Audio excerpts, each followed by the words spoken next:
Okay, let's get started. Welcome, everyone. I'm going to keep you all on mute for now, but feel free to type questions into the chat box as they occur to you, and I will address them at the end. And then in addition, once I finish speaking, we'll also give you an opportunity to unmute yourselves if you'd like to ask me questions face to face. Today, I'm going to discuss key principles of crisis and reputation management. In a world where PR practitioners are increasingly facing new and heightened challenges, from the coronavirus to fake news to Twitter wars, understanding these principles has never been more important or more in demand by employers. However, too many practitioners act based on gut instinct during crises or ask themselves the wrong questions like, what should we say? That's malpractice because there really is a science behind crisis and reputation management that should guide your decisions and communications during such events. And Joanna, can you make sure that everyone else is muted right now? It sounds like we're getting little bit of background noise.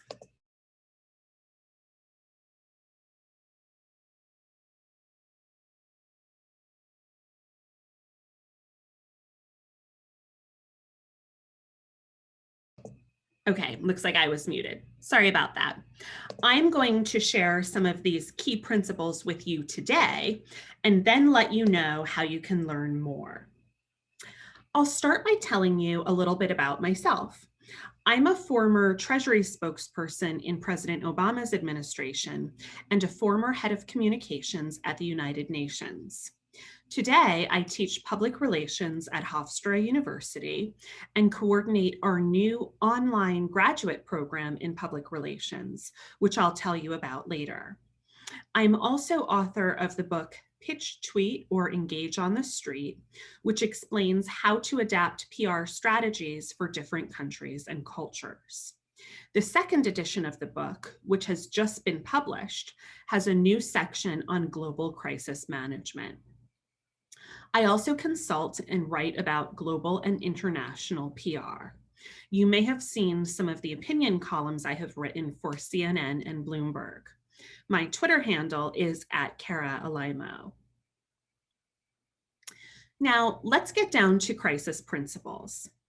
Helio Fred Garcia, who has consulted for hundreds of Fortune 500 CEOs during crises, has likened a crisis on social media to a heart attack. Just as a patient who is having a heart attack is much more likely to survive if he or she gets to a hospital emergency room within the first hour, similarly, organizations which respond rapidly to crises are much more likely to survive with their reputations intact because they have the opportunity to frame the situations themselves rather than allowing others to speculate about their motives and actions. So it's critical to say something immediately following a crisis. However, in addition to responding quickly, you must also respond appropriately. A lot of organizations start by thinking about what they should do or say after a crisis. But Garcia says this is precisely the wrong question to ask yourself. Garcia says the way to develop an appropriate crisis response is to answer the question, what would reasonable people appropriately expect a responsible organization or leader to do when facing this kind of situation? And then you should do exactly that. Reasonable people probably won't expect your organization to have all of the answers immediately, but they will expect you to indicate what steps you're taking to resolve the problem and to make sure it's clear that you care. According to Garcia, and I quote, the single biggest predictor of loss of trust and confidence, of loss of reputation, and of financial and operational harm is the perception that the organization or leader does not care. Therefore, you have to immediately convey that you care.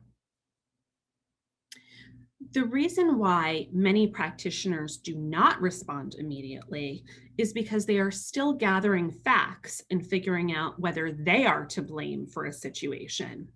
And lawyers are especially wary of saying anything that could be interpreted as an admission of guilt. But that should not stop you from immediately posting on social media to convey empathy and indicate that you are gathering facts and will have more information soon.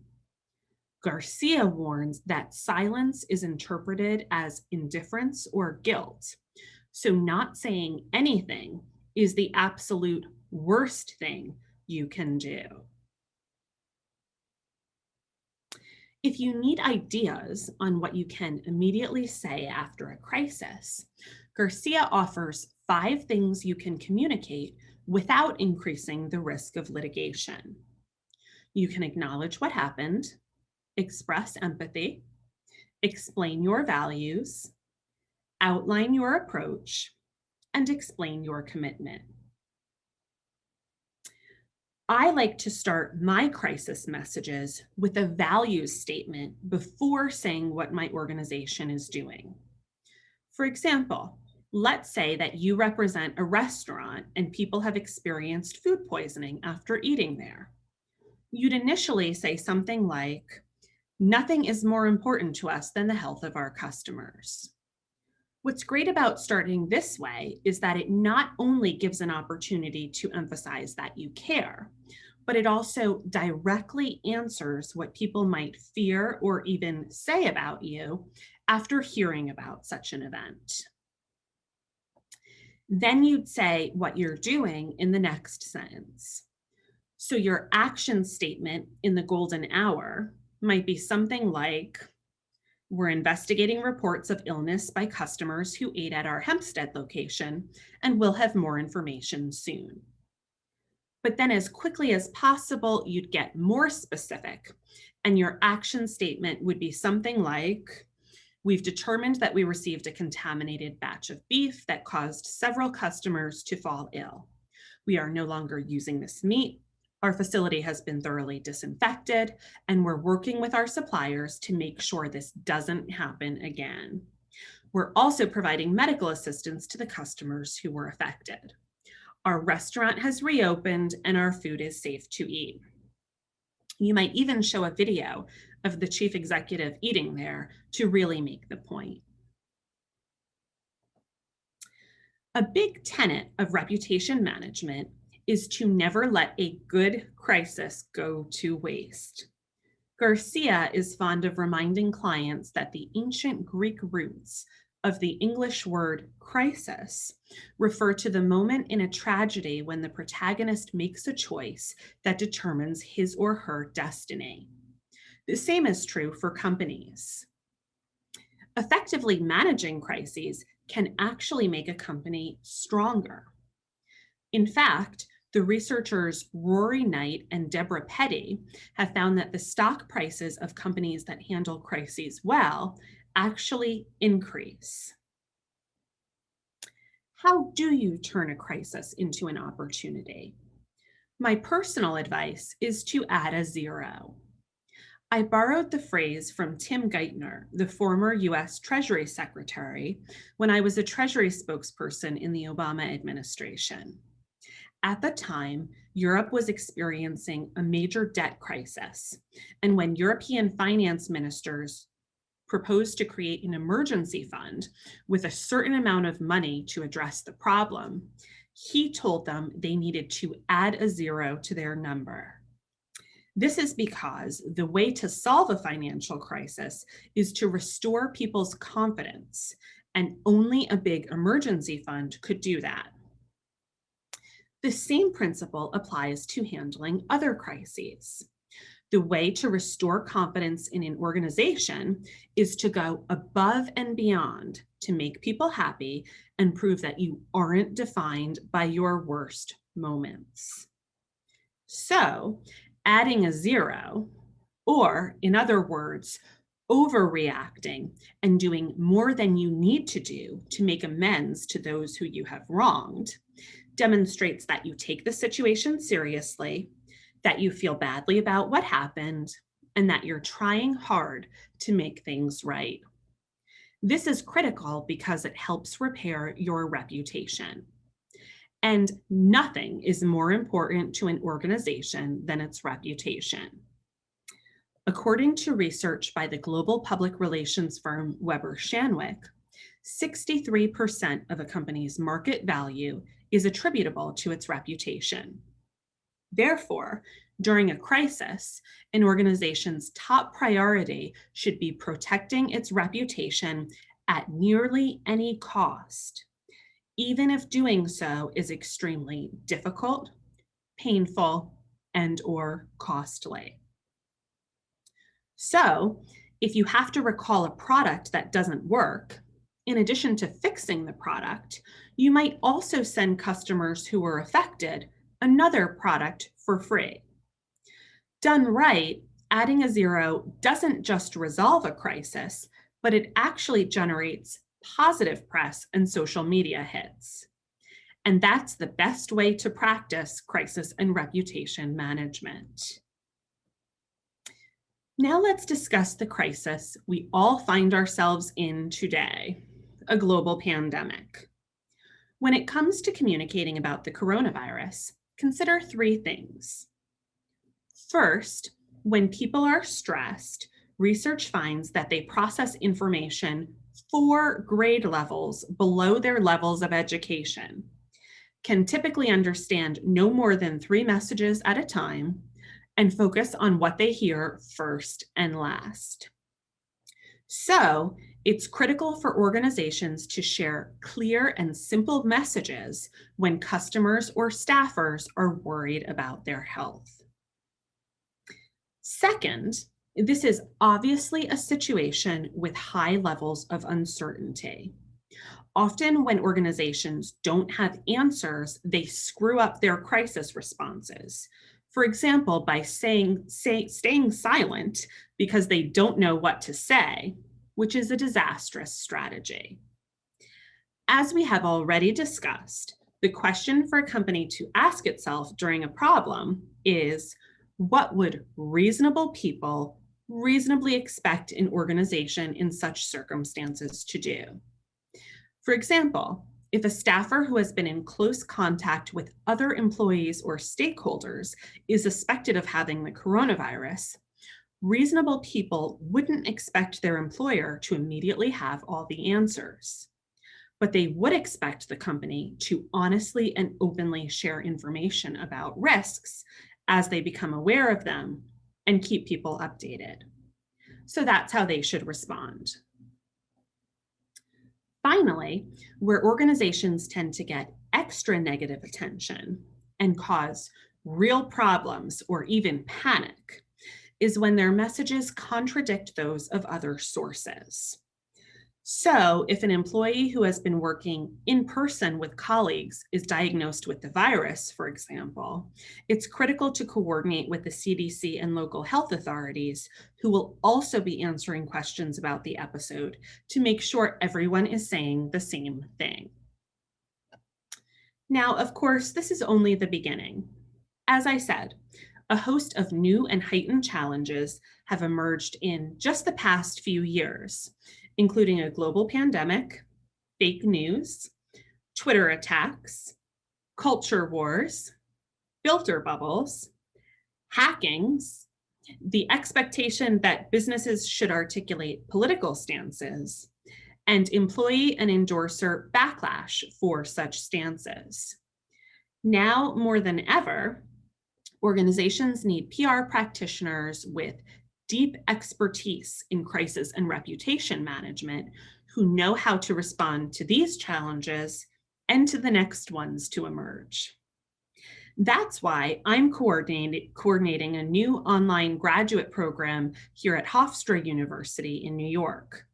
Students earn a Master of Arts degree in Public Relations, And the program is among the first of its kind in having a particular emphasis on how to respond to these new kinds of challenges.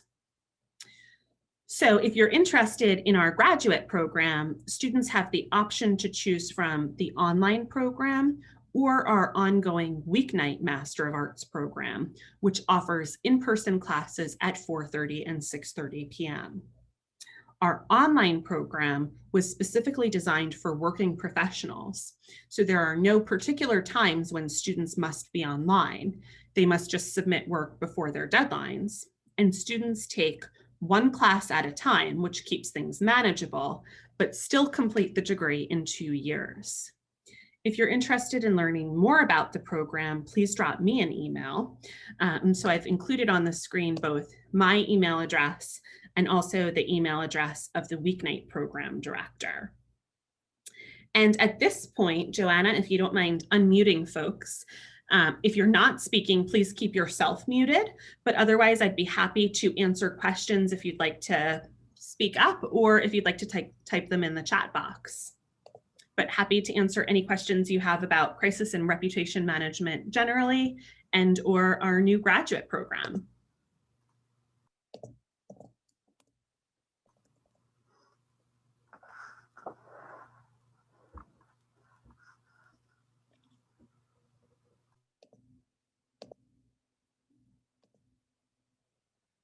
And I am just pulling up a link, which I will put in the chat box. For those of you who are interested in more information about our program, there is a direct web link. So can I answer any questions from any of you?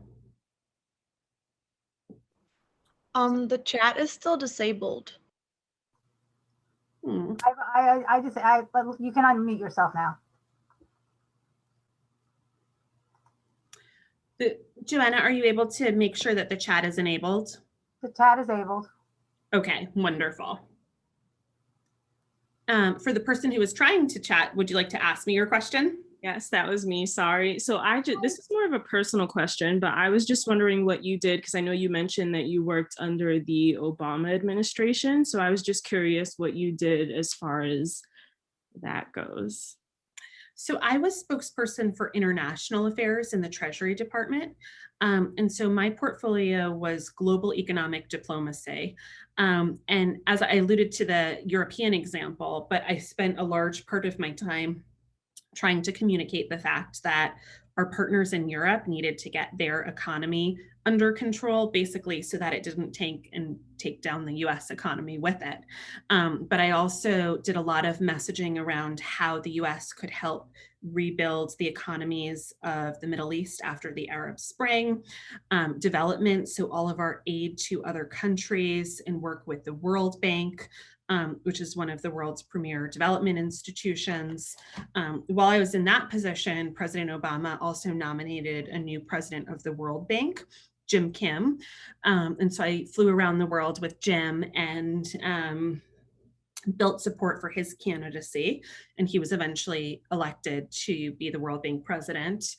But basically all of the countries' global economic diplomacy, even things like climate, fell under the international affairs portfolio at that time. I have a question from Regina. Is the online program available for international students who live abroad? Absolutely. We have a number of international students in our program, including one from Australia, which is pretty much the furthest time zone from us in New York, and we make it work beautifully. So the online program is asynchronous, which means that you don't have to be online for a particular time, say for a lecture. You watch the lectures that are posted at your leisure and you respond to discussion questions by particular deadlines. So there are deadlines, which are all listed as times in Eastern Daylight Time, but students from Canada and Australia are successfully in the program now, and we actually really welcome international students. As I mentioned at the top, international PR is one of my big areas of focus. In fact, I wrote our textbook on international PR.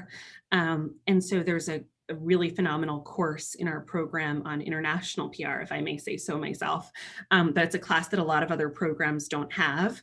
And what I do in my book and in the course is break the world into 10 different cultural groups that were identified by other researchers. And we go on a tour of the world to all of the world's 10 cultural clusters. And we talk about how to adapt our messages and strategies when working in each of those cultural clusters and in individual countries within those cultures. We also focus on how to work as part of a multicultural and diverse team, which is obviously one of the skills that's in huge demand right now. And so this program works really well for international students because it, unlike a lot of other programs, it does not assume a US focus. And Regina, if you're interested in chatting further, I'd be happy to set up a time to Zoom with you one-on-one. I have a question from Joanna, from Amy. How do you suggest coordinating responses with other stakeholders, such as clients or partners? Should they always be notified first? I am a huge fan. That's a great question, Amy. I am a huge fan of being inclusive before announcements. And I really learned this in my first job in the Bloomberg administration in New York City. And I thought that the Bloomberg administration was really great at reaching out to people before they made announcements, whether or not people would agree with the administration. So obviously, you want to coordinate with stakeholders during a crisis because you don't want government authorities, for instance, to be giving a different version of events than what you're giving. But there's more, it goes far beyond that. So one of the things you want to do is to reach out to people who might jump to your defense. We often call those people surrogates, third-party surrogates. And often there are other people like industry experts who can say things that you might not want to say directly. So it would be awkward for you to make certain excuses like, I don't think any other company in the industry could have done this better. That's not a great excuse if you've screwed up, right? But it sounds much more credible if it's coming from a third party like a professor or someone else who's very respected in the industry. What I saw the Bloomberg administration do really well is also reach out to people who they knew would disagree with them or who they knew would be really upset with them, including after a crisis, and say, here's what happened, or here's the decision we've made, and we're about to announce it. And it might sound counterintuitive to reach out to your critics, but what I learned is that when you do that, what you're signaling to those people is, look, you might have a legitimate policy difference or a legitimate difference of opinion on how something should be handled, but you haven't arrived at the decision in a rash way, and you respect the person. You're not, so you're not trying to be disrespectful. You're not trying to hurt people. You simply have a difference of opinion. And I find that when you do that, it takes a lot of the edge off of the criticism that you end up getting, because people might disagree with you, but they don't think your administration is fundamentally bad or you're fundamentally bad people or a bad organization. And so that's the kind of legwork you want to do before making big announcements and big decisions. Another thing that's really tied to that is the importance of consulting stakeholders before you do things. And so I write a column every year for Bloomberg at the end of the year about the 5 worst corporate PR decisions of the year. And every year it gets harder to pick because it just is astonishing to me how many organizations fail to apply some of these basic principles that you would learn in my class, and how many professionals just aren't aware that there are real principles to apply. And so they're simply just sort of acting based on gut instinct in a crisis, which is the worst thing you can do. But one of the things that I consistently find is that organizations fail to consult stakeholders before they do things. So think about that disastrous ad that Peloton ran before Christmas, not in 2020, in 2019. So for those of you who don't remember, it was an ad that showed a woman getting a Peloton for Christmas from her male partner. And a lot of people perceived the woman to be frightened. But a lot of people found the ad to be really sexist and offensive, and interpreted the message as being that women need to get fit for their male partners, whether or not that's what Peloton intended. Now, if Peloton had run simple focus groups, which I could have done in my classroom for them, people would have said to them, here's how I interpret this. And they probably wouldn't have bought the ad space and run the ad. And that ad was disastrous for their market value. It was astonishing. You see this with companies with all sorts of decisions. Amazon announced that it was going to build a major presence in New York City, and then announced that it wasn't going to do that because there was a lot of community backlash. If Amazon had reached out to community leaders and said, what do you think of this? They would have realized how much opposition they would be up against, and they would have probably never made that announcement, and really sort of saved the company a huge headache and crisis and major reputational damage. And so it's astonishing how many organizations don't seem to understand that the best way to predict how people will react is to simply ask them. And it's really amazing what people will tell you if you ask them. I did my doctoral dissertation and I studied spokespeople for the United States government. And they were people I didn't know, many of them were people I didn't know. And I walked into their offices in Washington, DC. Some people told me they illegally leaked information to the press. You could go to prison for that. Why did people tell me that? Because I walked into their office, sat down and asked them and listened to them. So it's so important to listen to stakeholders and to reach out to stakeholders before making major decisions, and then consistently on a regular basis thereafter to understand how they feel about you. So that's a really great question, Amy.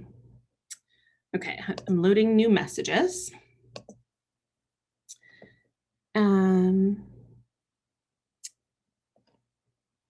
Let's see. Okay, Stefan has raised his hand. Stefan, would you like to ask a question? Sure. Thank you so much, Cara. It's good to see you again here. Hi, good to see you. Thank you so much for sharing so many interesting, key points on reputation management and crisis management. And I love the quote here: "What would responsible people appropriately expect," etc. That's a wonderful thing to keep in mind. And another quote that I really like, and that reminds me then to a research interest of mine that somehow relates, maybe relating to yours as well, is this quote: "Nothing is more important to an organization than its reputation." And I think in my own research on branding at the UN, I've come up with a similar quote that many people may phrase in this way or the other: "On nothing is more important to an organization than its brand."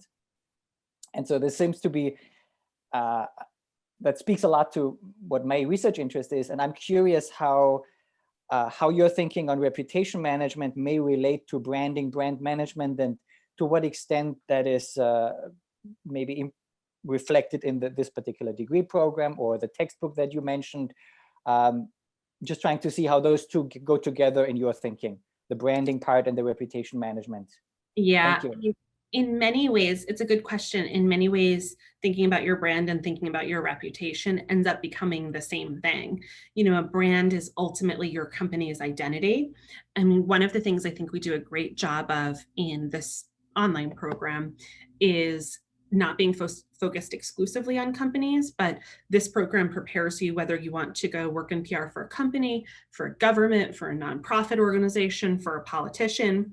And the reason that's so important is because, let's say you go to work for a company, you need to understand how activists might target you, or you need to understand the public relations goals and functions of a nonprofit organization, because you're probably going to be partnering with them on corporate social responsibility initiatives. But so when we think about branding, we often think about that in the corporate sense. And we look at things a little bit more holistically. When I think about reputation, I think about an organization's sort of brand, whether you're a company or a nonprofit or any other type of organization. But, I think branding is central to all of this, because ultimately that communicates your organization's identity. An organization's brand is affected strongly ultimately by how people perceive it. So that's exactly what we try to influence as public relations practitioners. One of the big things that we've seen recently is that all of a sudden there's this new expectation that as part of a brand's identity, they should have stances on social issues or political issues. And that was something that was really rare. I mean, we started to see CEO activism a few years ago, but I'd say it was really after the 2016 presidential election in the United States that all of a sudden, all of these brands were supposed to take stances on issues. And so you saw, for instance, Nordstrom first, anti-Trump voters boycotted Nordstrom because Nordstrom sold Ivanka Trump's line. Then Nordstrom announced that it was no longer going to sell Ivanka Trump's line, and Trump supporters started boycotting Nordstrom. So a lot of companies are thinking, how do we win? And how do we answer these questions? And one of the big things we focus on is how do you make a decision about whether and when to weigh in on political issues? This became a really big question for companies just recently after the January 6th attacks on the Capitol, because a lot of organizations started looking at what politicians they've given money to and whether that's wise because of the huge controversy that surrounded that event. And so this is a topic for a whole different lecture, but one of the easy ways that I can tell you we answer this question is by thinking about whether issues tie into an organization's brand identity or are important to critical stakeholders. So if you're a technology company, you rely on immigrants who make up a huge proportion of your workforce. So with President Trump's travel ban, that was something that hugely affected key stakeholders, employees for technology companies. So it made sense that technology companies weighed in on the issue. But research finds that if you weigh in on an issue and your organization has no history or connection to the issue and your important stakeholders aren't affected by it, then consumers become skeptical and think it's just a marketing ploy rather than an authentic expression of your values. And so I've been writing now about, for instance, the Black Lives Matter movement. What do you say if you're a company and do you get involved in this? And one of the short answers is, do you have a history of speaking up on these issues and on taking action on these issues? And if you do, your organization can probably credibly try to get involved. But if you don't, you probably want to actually take actions before claiming credit for supporting the movement, and you want to do something first. And so that's just one example of the way that we think about brands and brand identity and reputation has changed in recent years. I just did a television interview with a local news outlet here on Long Island, News 12, about Aunt Jemima changing its name and how overdue that was. But, I think the next focus of attention is probably going to be Trader Joe's and the fact that they use all of these cultural names for some of the products they sell. And is that appropriate as we have sort of this national and really global conversation about cultural appropriation? The interesting thing about our online program is that it has a particular emphasis on reputation and crisis management. In fact, you earn a concentration in reputation and crisis management, which I think makes our students incredibly marketable, because these are skills, these are questions that companies are all grappling with. And so this expertise is really valuable, but you take a class in crisis, a class in reputation, and then the last class is new forces, where we're really looking at, the latest emerging challenges for organizations as they look at their reputations and protecting their reputations and sort of define their brand identities. Bianca has raised her hand. Bianca, can I answer your question?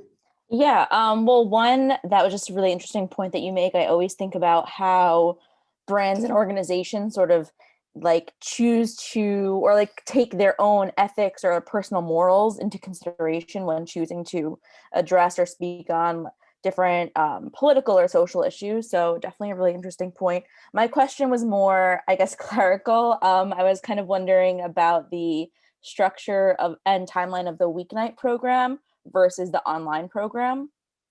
The weeknight program allows you to take courses in person at 4:30 and 6:30. There is an optional concentration in marketing. And so you can choose to do that concentration or you can choose not to. Whereas in the online program, everyone does the concentration in reputation and crisis management. And so the weeknight program is different in the sense that you'd probably be taking more than one class at a time. So you might decide to take 2 classes a semester, whereas in the online program, you take one 7-week class and then another 7-week class because it's designed to be manageable for working professionals and people who have other responsibilities. Obviously, the big difference is, the weeknight program is in person.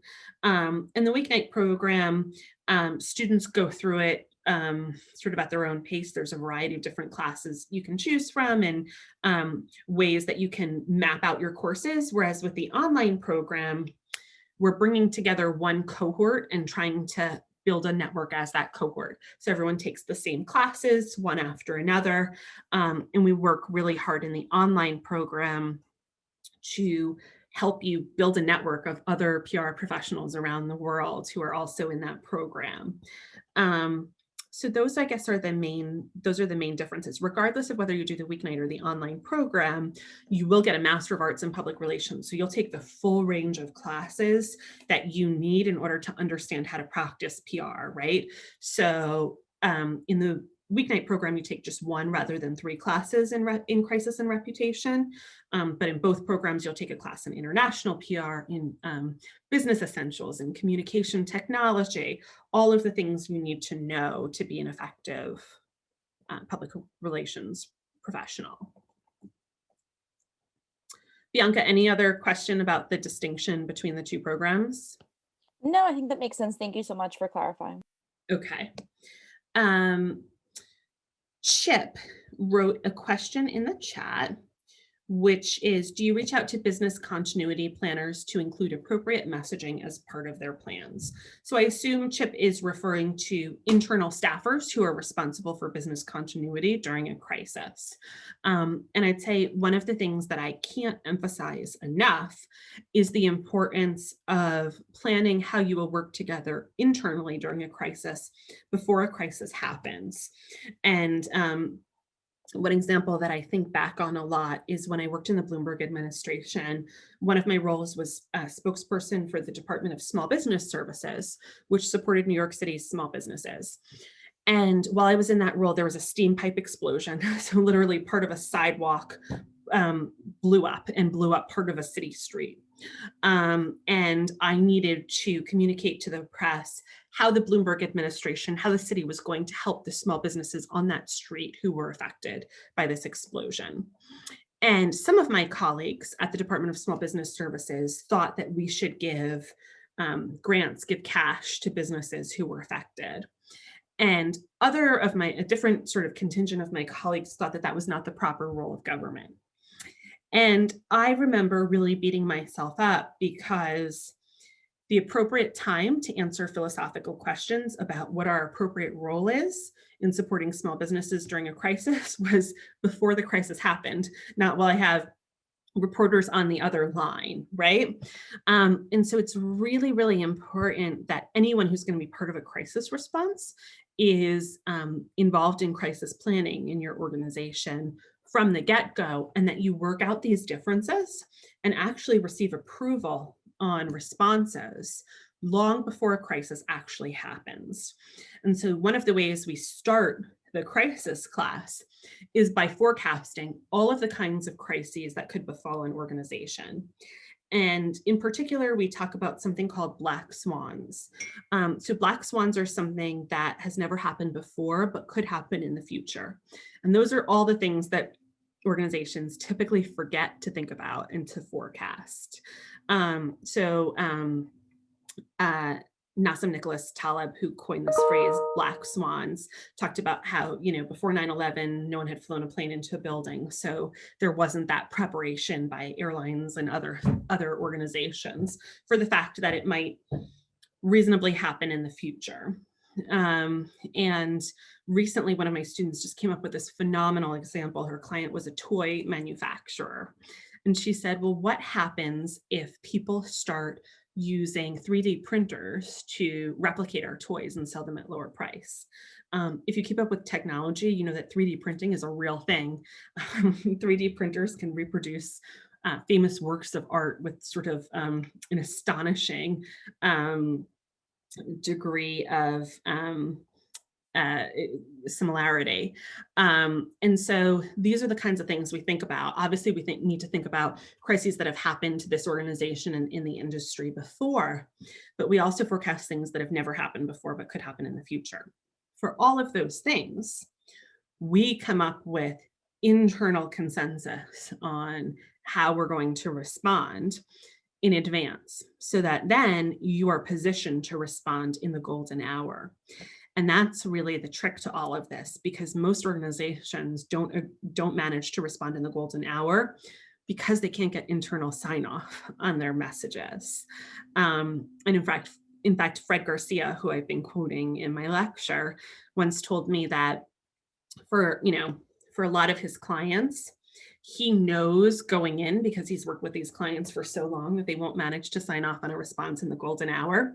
And of course, the longer you wait to respond, the bigger a crisis becomes. So going in, Fred crafts a response, assuming that the situation has gotten far more out of hand than it needed to, because he knows that by the time his client signs off, it will have gotten that bad.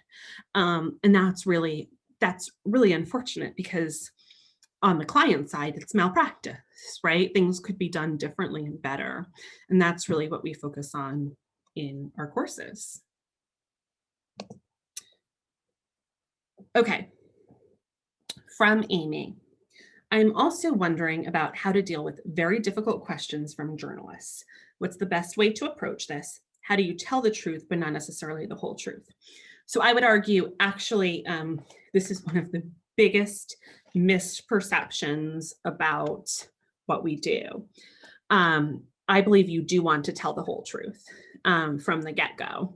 And so a lot of organizations and practitioners think that it's in their interest not to tell the whole truth because it will make your organization look bad. In my experience, the entire truth will eventually emerge. And so you have two choices.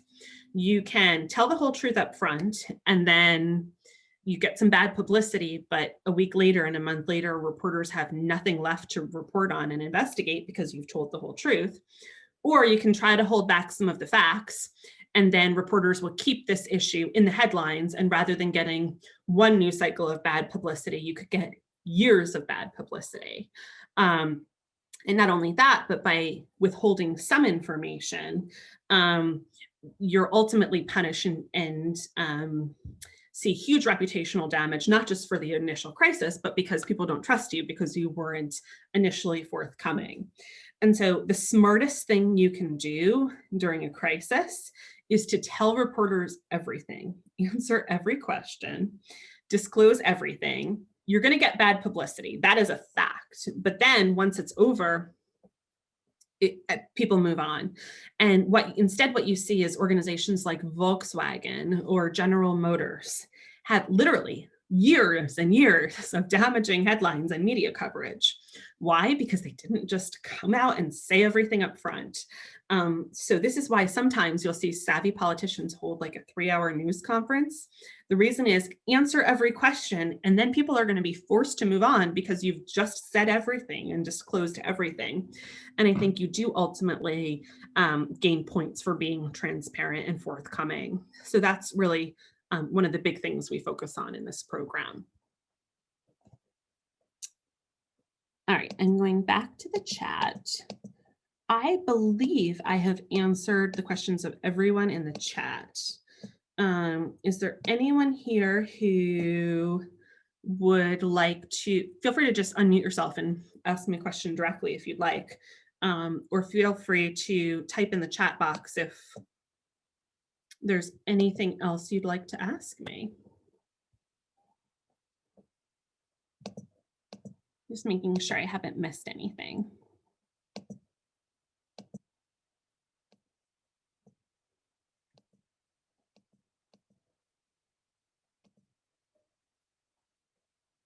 All right. Any other questions? If not, I'll leave it at that, but you all have my email address. Oh, there is one more. Hold on. Do you think PR is a location that has to be different, for instance, if you were doing it in the UK? So yes, there are different, so this is a question from Temi. Yes, there are different messages and strategies that make sense in different countries and cultures. And so this is a whole nother lecture, really series of lectures. But one of the things, this is what we do in our international PR class, is we focus on the messages and strategies that work best in different cultures. And they vary enormously from culture to culture. So for instance, one of the biggest differences between people of different cultures is whether you live in individualistic or a collectivist culture. So the United States is the most individualistic culture on earth. And so if I craft a message, I talk about individual benefits because people think of themselves as individuals. This is almost hard for me to wrap my brain around because I was raised in an individualistic culture, but in a collectivist culture, people do not conceive of themselves as individuals. They conceive of themselves as members of groups. And so if I'm crafting a message for a collectivist culture like China, where you find collectivist cultures across Africa and across the Middle East and across Asia and across Latin America, often I'm going to talk about benefits for the whole family or for the whole community. One other example is the difference between cultures that are low context and high context. So in the United States, if I want you to do something, I'm going to say it directly and bluntly. But many other cultures on earth, again, across Africa, across Asia, across Europe, across the Middle East, across Latin America, you often find high context cultures. And what that means is that people don't say things that everyone knows. And people expect you to pick up on the context of a situation or what's left unsaid. So one of my favorite ways of understanding this is I had a former student from Spain, and she said to me, you know, in the United States, people print "coffee may be hot" on the bottom of your coffee mug. Well, in Spain, you would never do that because everyone knows that coffee is hot. And while in the United States, you might get sued for giving someone hot coffee, in Spain, you'd never sue someone for giving you hot coffee because, again, everyone knows that coffee is hot. So this has a huge impact on how you craft your messages, but also on how you communicate with your colleagues, the difference between whether you're in high context or a low context environment. So those are just two examples. I could talk for the rest of the day about this, but yes, location matters. And where you start is by understanding your audience and then understanding the messages and strategies and tactics that work best based on the characteristics of their culture. So we learn something called cultural dimensions, and we learn about key dimensions on which cultures differ. And then we actually look up how cultures rank on some of these differences in my course. And that's what helps us understand the best ways to craft our messages and strategies. Great question. Any other questions? All right, well, thank you all for joining today. You have my email address, so feel free to be in touch with me directly with any other questions. But otherwise, appreciate you all coming today.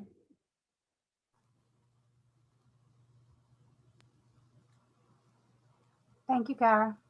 Thank you. My pleasure. Oh, I'm just, before you end this, I'm just going to type in, someone's asking for my email address in the chat. So I'm just gonna type it in. So I just typed my email address into the chat because Temi is asking for it. Temi, did you get it? Yes, I did. Thank you. Okay, you're welcome. Bye, everyone. Thanks again.